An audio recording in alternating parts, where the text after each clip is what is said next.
The scene then shifts to the Korean branch of the IUPC. A telemarketing operator thanks a customer for calling and asks how she can help. Her voice immediately turns into shock. She asks the caller if their pet cat really turned into a creature. She tells them not to worry, promising that she will send a team to capture the transformed animal. In the background, a man asks how long a promotional poster will take, and another voice replies that it should take about 3 hours. Nearby, 2 women are talking. One asks about the next volunteer event. Her friend answers that it's probably on the 21st. The woman in the blue dress complains that last time, an old lady hugged her, and it made her uncomfortable. The woman in the gray dress says that sometimes it can actually be nice. As they speak in front of a news broadcast, the woman in blue says she wants more people to see their good work. She believes that given enough time, things will change a lot. She finishes by saying that every person who acknowledges their efforts gives their life new meaning. Suddenly, a roar startles them both. The sound of paws and growling fills the air. The woman in blue says, "Darling, a saber-toothed tiger is here," and they realize it's feeding time. The woman in gray says she remembered at just the right moment. The woman in blue asks if she should go buy food, but her friend says 1 serving is enough and nothing too heavy. The woman in blue walks toward a cabinet to check inside. When she opens it, she finds a bound human being. The woman in blue greets them. She says she can't believe the old woman is still alive and comments on her resilience, while the other woman mutters about how annoying she is. She opens a door and throws the old woman into the tiger's cage. Crying, the woman hears them telling the tiger to enjoy its meal. The tiger approaches the woman and devours her completely, leaving nothing behind. The woman in blue comments on how cute the tiger is and tells it to eat well. She then wonders if 1 serving is really enough, but the woman in gray says yes, that will be sufficient. Then they hear something moving behind them. Outside, a car arrives, and the woman in blue says, "It looks like the managers are here." A stylish man steps out of the car, sets the alarm, and greets everyone. His name is My So Swing Lim, and he is the manager of this IUPC branch. The others greet him, and someone asks how his trip was. He replies that no one would believe how many beautiful creatures he captured. One of them calls it the best. My So Swing Lim then asks for their attention, saying he has good news. He opens a briefcase and announces that they have finally completed the project. He pulls out a pistol filled with a suspicious liquid, declaring the prototype a success. Someone asks if it's what they all think it is. My So Swing Lim then talks about the escaped cockatrices in Butchin. He explains that their first attempt to create a mutant using a mana crystal failed because the creature's body wasn't strong enough. On top of that, controlling the mutant was nearly impossible. He continues, saying this time will be different, as he looks toward the tiger. He shoots the animal and announces that he will turn it into something valuable. A burst of energy erupts from the tiger's cage. The creature he just shot is now radiating intense power. A satisfied smile spreads across My So Swing Lim's face.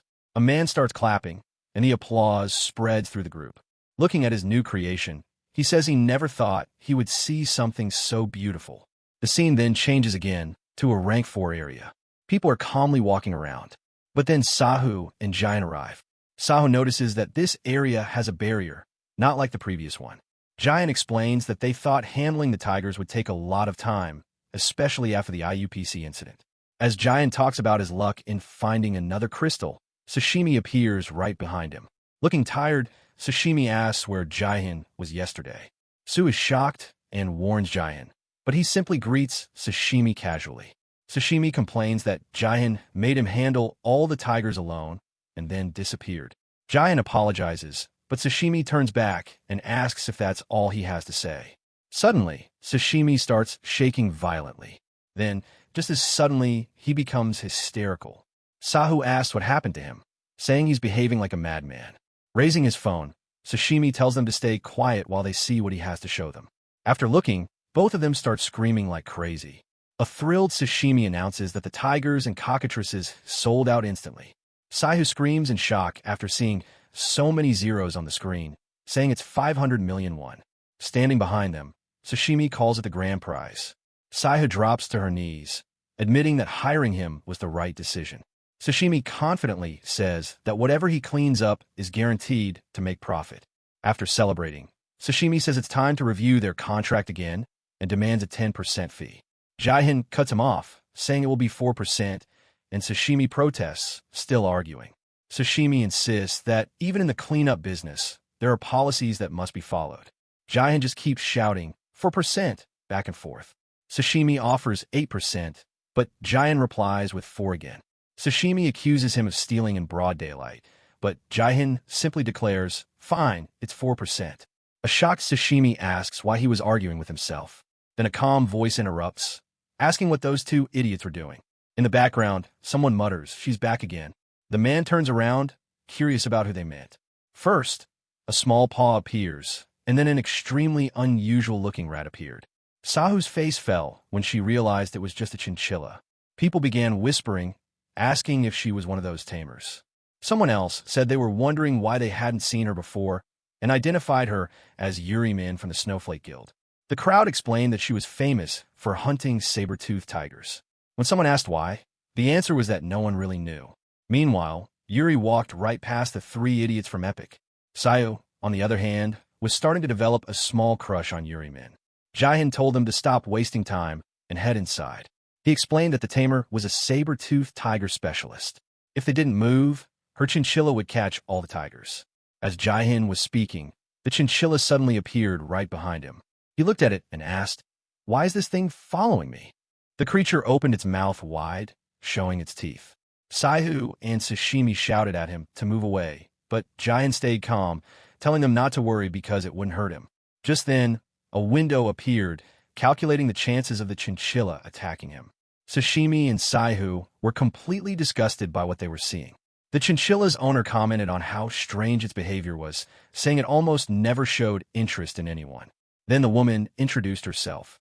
She said she was happy to meet them, and her name was Yuri Min from the Snowflake Guild. Then it was Jihan's turn. He introduced himself as Jihan Yu from Epic, and the woman beside him as Epic's leader, Sihu Kim.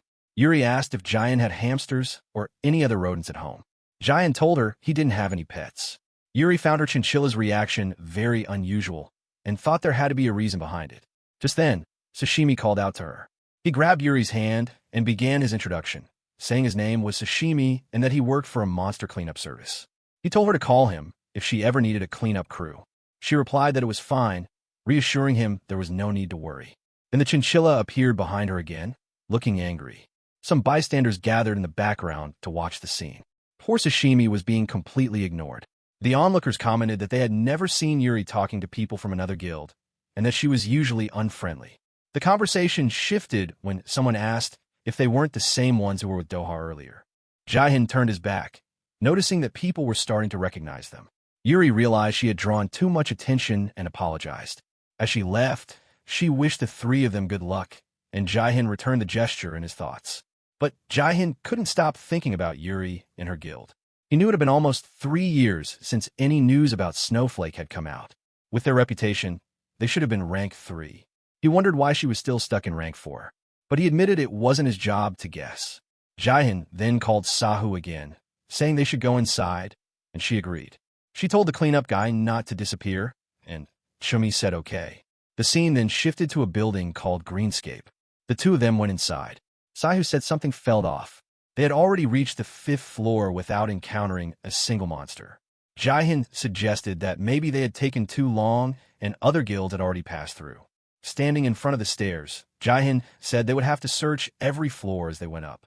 Sahu asked why they weren't taking the elevator, and Jihan said they were going to search that too. Someone guessed it probably wasn't working, so they started climbing. Sahu complained that she had to drag a mage up the stairs, and Jihan replied that every mage should work on their stamina.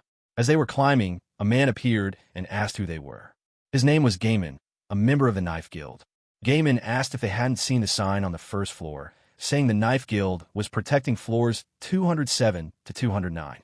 Sahu angrily said they couldn't just decide things like that. But Gaiman replied that he couldn't deal with small guilds. He explained that it was an unspoken rule that allowed them to claim areas in order to secure the best mana stones. He said that when a large guild claims a location, lower-ranking guilds don't really have a choice. He added that this applied to a 2-member guild like theirs too, and told them to leave immediately. Jihan replied that no, they were the ones who would leave. He announced that he would report them, because everyone knew claiming areas was illegal. Gaiman told him to shut up, asking if Jihan really thought the association would do anything. Jihan asked if that was a threat. As he looked at the group around him, he counted 1 tank, 2 warriors, and 1 mage. The stairs were narrow, making it hard for all 4 of them to attack him at once. He triggered his ability, weighing his chances of winning. Another man laughed and asked what Jihin was going to do about it. As he stepped forward, a window appeared showing an 80% success rate. Gaiman was confused, wondering why Jihin wasn't moving. Gaiman turned to his mage and asked why he was just standing there. He ordered him to help. The mage replied that he knew and was about to attack. Back in that moment, Jihin shouted to Saihu. She shouted back that she was ready, already casting a spell. Together, they unleashed their attacks, 1 water and 1 fire. The spells collided with a massive explosion of energy. The blast tore through the building, punching a hole in the wall. Jihin and Saihu immediately rushed up the stairs as fast as they could. The other men shouted that they were running away. Saihu cast another spell, forming a ring of fire around them, leaving them trapped and confused. Meanwhile, Jihin leapt toward Gaiman, ready to strike. Gaiman blocked his attack and asked what such a weak guy was doing in a rank 4 area. Jihin replied that he talked too much and pointed out that his whole body was exposed. Gaiman was hit hard and fell to the ground. He ended up right back where he started, on the floor.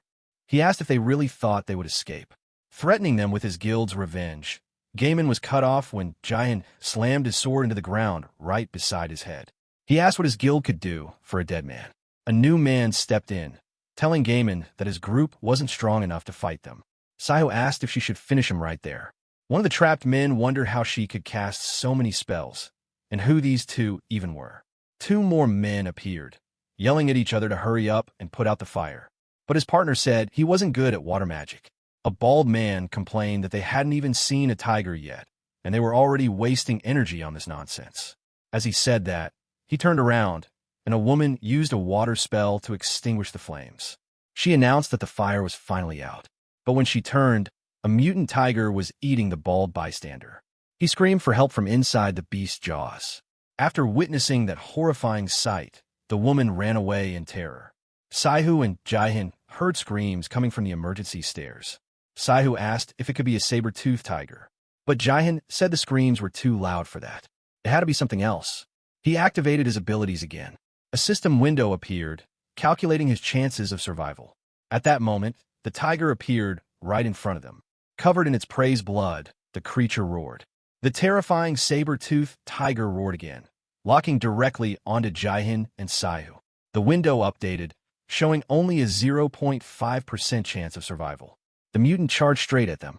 Saihu asked if that was a tiger, and Jihin confirmed it was a very powerful mutant. Jihin realized he had never seen a mutant like this before.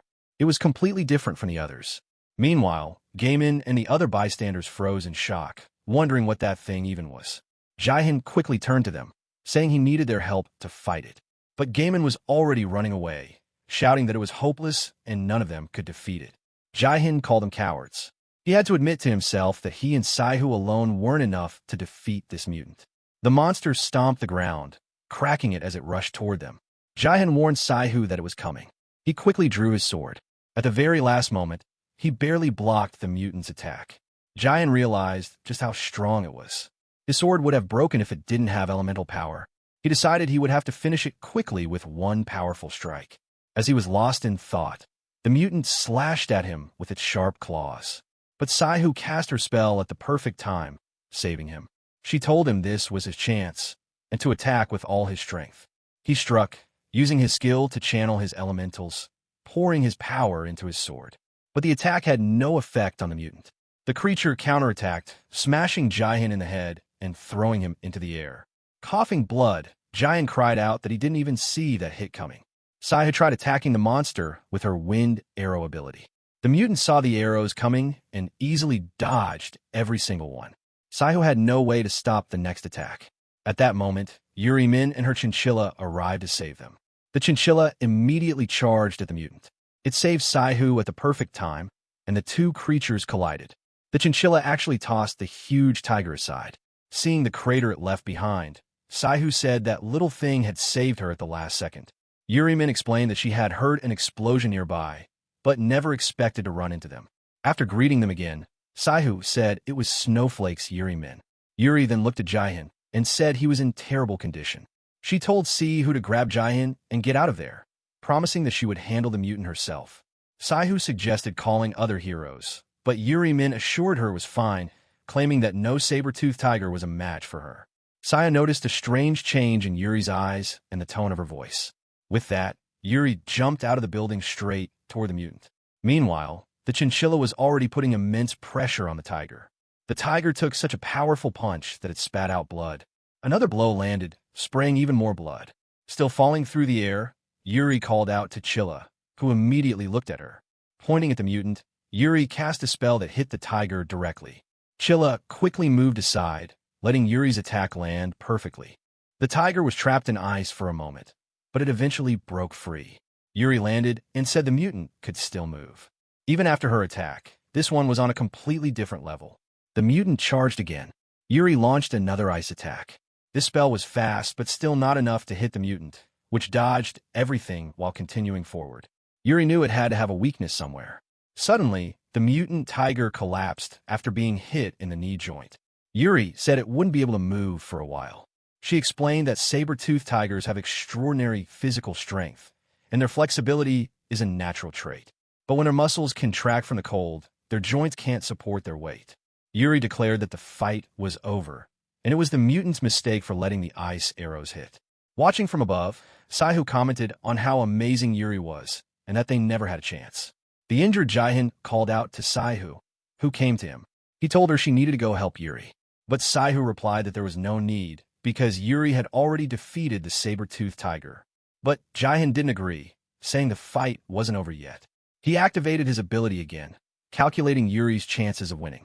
Jihin was sure Yuri was in serious trouble, even as she stepped forward for the final blow. Yuri promised to finish the tiger quickly, but suddenly the creature angrily rose back onto its feet. Then more saber-toothed tigers appeared from every direction. A system window appeared again. Her success rate dropped below 10%. The entire pack charged straight at Yuri, determined to tear her apart. From his vantage point, Jihin saw that every tiger was now gathered in one place. He knew it was now or never. They had no other option. Jihin turned to Saihu and asked if she could use levitation to bring them down safely. She said yes, but admitted she wasn't very good at it. Jihin hugged her, telling her to use the skill when he said so.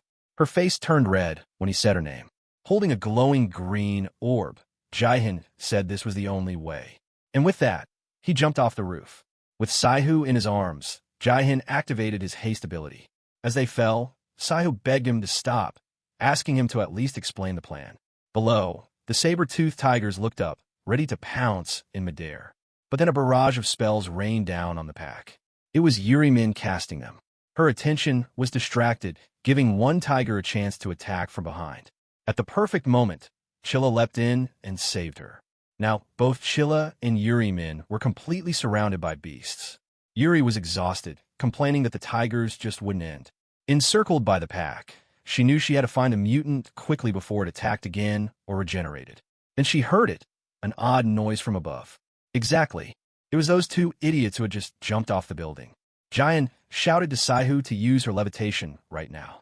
She obeyed immediately. Saihu activated her levitation.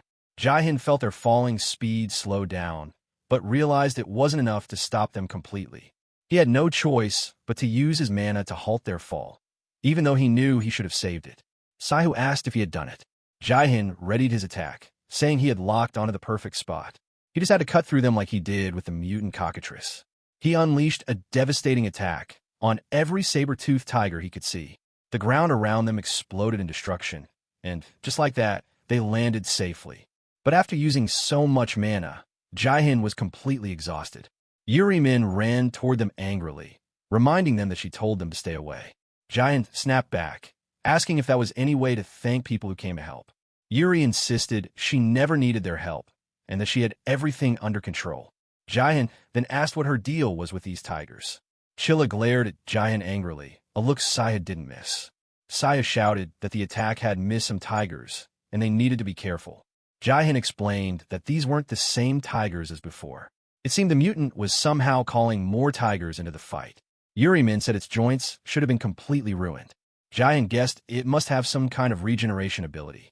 He replied that he had never seen a power like that before. For just a second, his mind drifted to an old memory a girl covered in something like ketchup, telling him to stay back.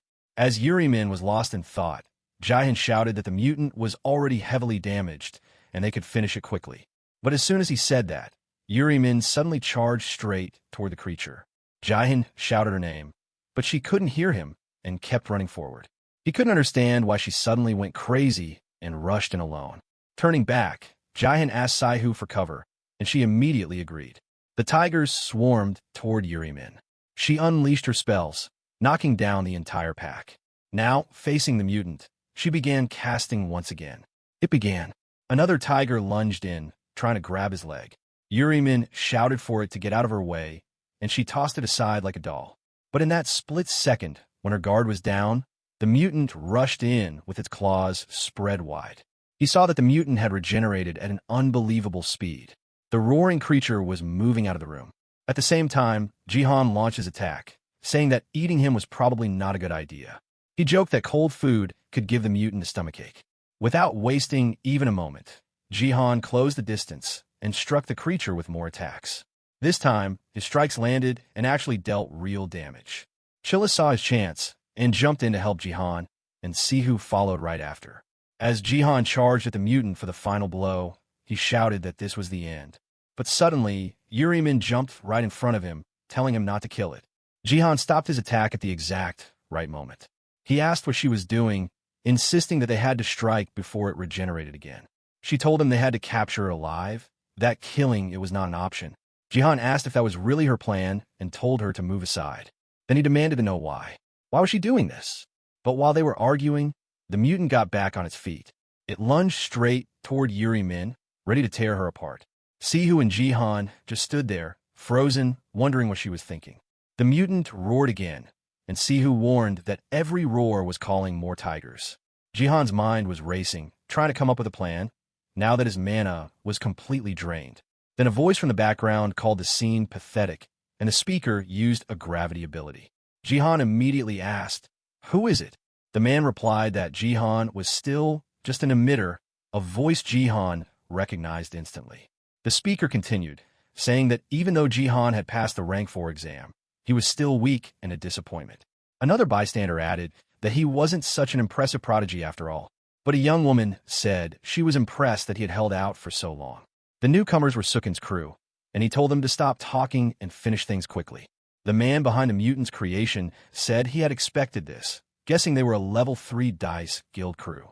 Masoy and Lim then said he thought they would at least send a level 1 squad. Masoy and Lim's assistant asked what their next move was, and he replied that they had no choice but to retreat. He said it wasn't a total loss, even though the mana crystal had spread throughout the body in the last few minutes. Masoy and Lim described the mana crystal's power as incredibly impressive and fascinating. In the end, he ordered them to continue with the original plan. Sukin's crew looked at the grotesque scene and asked what was happening to the mutant. Sukin said it simply meant more work for the hero department. Jihan appeared again, being supported by the others who had come with him. They moved towards Sihu, but she insisted she didn't need help and that she was fine. Chilla and Yurimin were standing there when they sensed a different presence.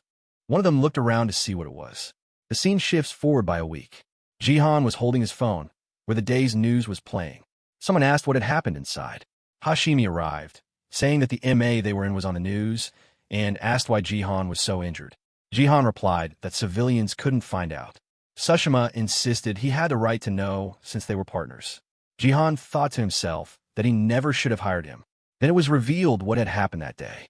8 heroes had died in that MA. The hero department had completely underestimated the number of saber-toothed tigers. With the mutant's arrival, even more tigers had appeared. The result was an unprecedented tragedy, and Jihan said he had felt terrible ever since. He said everything felt planned, like it wasn't just a random incident, and the mutant was different from the others. He then said maybe he shouldn't think too much about it, because the hero department would release the investigation results. Sashimi commented that he hadn't seen Sihu today. Jihan replied that she had gone somewhere for work and would be back soon. Just then, a phone started ringing. Sashimi noticed that he had never seen a call come through on that particular phone before. Jihan explained that it was the line used to communicate with all the guild's heroes. But why would someone from Epic call on it? He answered, saying, "This is Epic. How can I help?" A cheerful voice on the other side cut him off. She introduced herself as Yuri Min from Snowflake. Jihan was shocked, asking if it was really her, while Sashimi stared in disbelief. Jihan then asked what the reason for the call was. Sashimi jokingly asked someone to hand him popcorn. Yuri Min apologized for using this line, saying it was the only way she had to contact him. But Jihan said it was fine. He asked about her injuries, and she replied that she was almost completely healed. She asked how he was feeling, and he told her he was okay.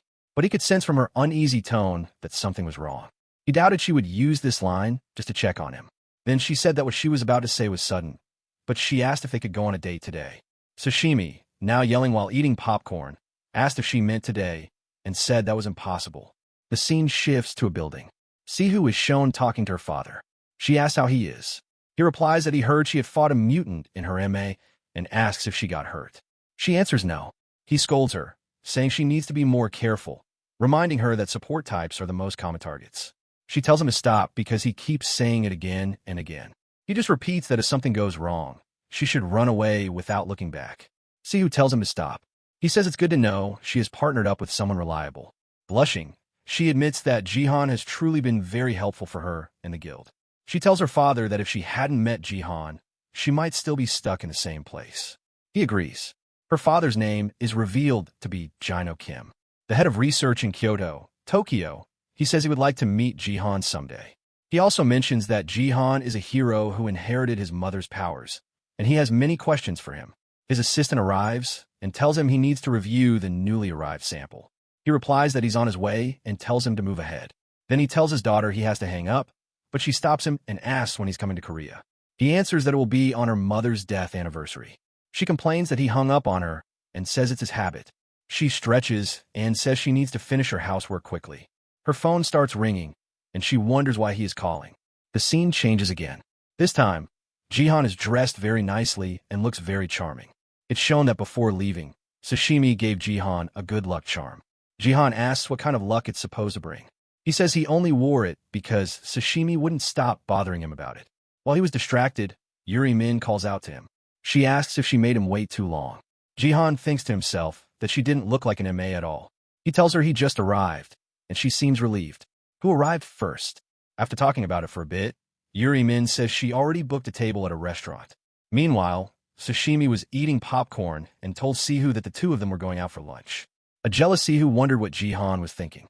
She was sure this was all Yuri's scheme to get Jihan. She was angry that Yuri would dare do something like this after firing tears at them.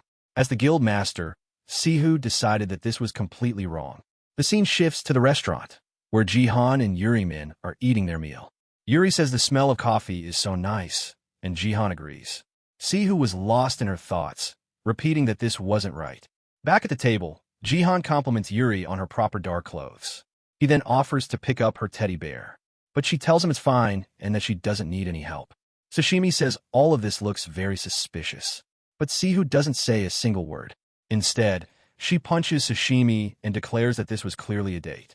With an injured face, Sashimi asks if she's really just going to let this happen. Sihu replies that she has no reason to get involved in who Jihan wants to date. Still, she couldn't shake the feeling that even though she shouldn't interfere, something was bothering her. The scene returns to Jihan and Yuri. Jihan says he enjoyed it, and Yuri agrees that she feels much better. Then Jihan tells her to explain the real reason she called him. When she asks what he means, he clarifies that she didn't invite him just to hang out. Yuri admits she had been waiting for him to bring that up. She confesses that she was hoping he would come somewhere with her. Jihan guesses it's a hospital, and she confirms, explaining that her sister was a patient there. As they enter the hospital, Jihan wonders what happened to her sister. He asks if he can go into the room. Suddenly, his ability activates on its own. Yuri explains that the person inside was her sister. The Soyeon system window, which usually showed percentages, was now showing the girl's medical condition. Jihan reads the words manic decoration syndrome and wonders what that is. Yuri then tells him that her sister was the real reason she wanted to save the tigers. Yuri explains that 4 years ago, her sister fell into a coma because of a tiger attack.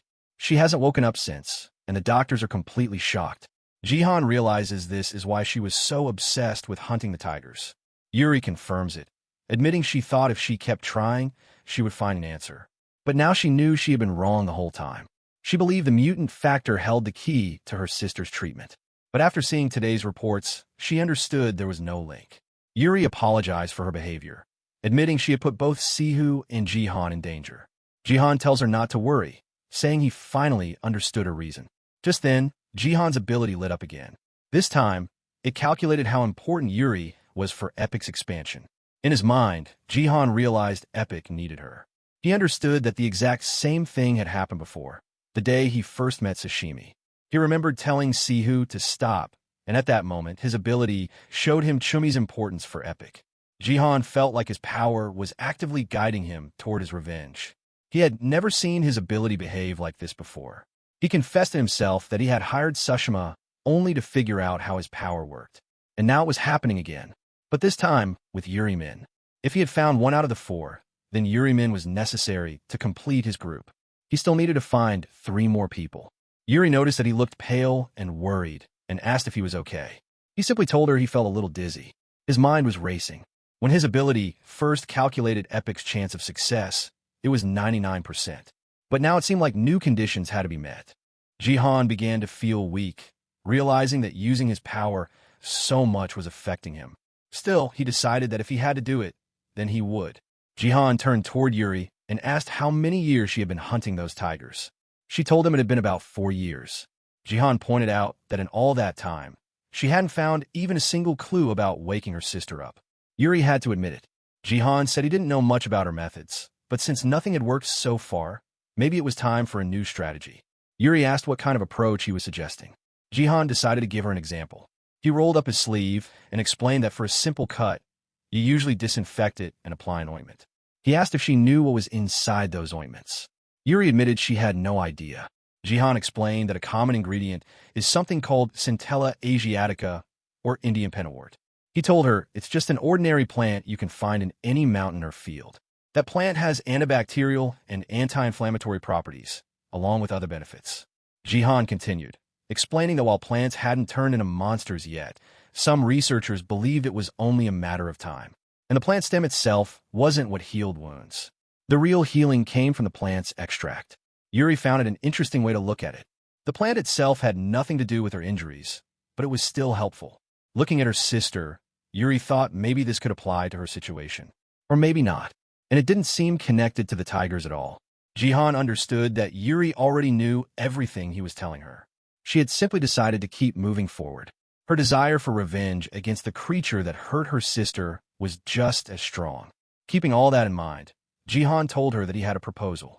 A proposal? She asked. Jihan said he wanted to recruit her for Epic. Yuri was shocked, asking if he really wanted her to join. He confirmed it. If she agreed, he promised to help with her sister's treatment. Yuri blushed as he assured her that this wasn't an empty promise, but a solid contract. His ability began calculating the probability of helping her, but it didn't give him any new information. It was showing the same results as before. Still, Jihan knew he had to recruit her. Yuri asked for some time to think about his offer. Jihan told her it was fine. She could take as much time as she wanted. Their conversation was over, and Jihan thought it was better to let her process everything. He said he should go, and Yuri apologized for dumping her family problems on him. Then he looked at his wrist. Remembering the amulet Sashimi had given him, Jihan took it off, saying he had something for her. When Yuri asked what it was, he explained that it was for good luck and suggested she give it to her sister. She thanked him, saying her sister liked things like that. As he walked away from the hospital, she called out that she hoped they would meet again. He simply smiled shyly and said goodbye. The scene then shifts to another large building. Inside, a group of people had gathered in a room for a meeting. One of them, Young Park, the owner of Kairos, said they were late. Someone else complained over the microphone that they had been waiting for too long. Young Park decided the meeting should begin, even though one guild was still missing. Then Doha walked in, complaining about who would schedule a meeting at a time like this. He added that there wasn't even anyone important there anyway. His assistant said they should have come earlier. But Doha replied that he already had plenty to worry about, and questioned why he even needed to be there. Another man told Doha that the one who's late sure has a lot to say.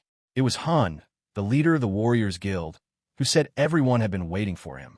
Doha snapped back, asking if someone had come back from the dead. He said he thought Han's entire guild rank had been wiped out in an MA.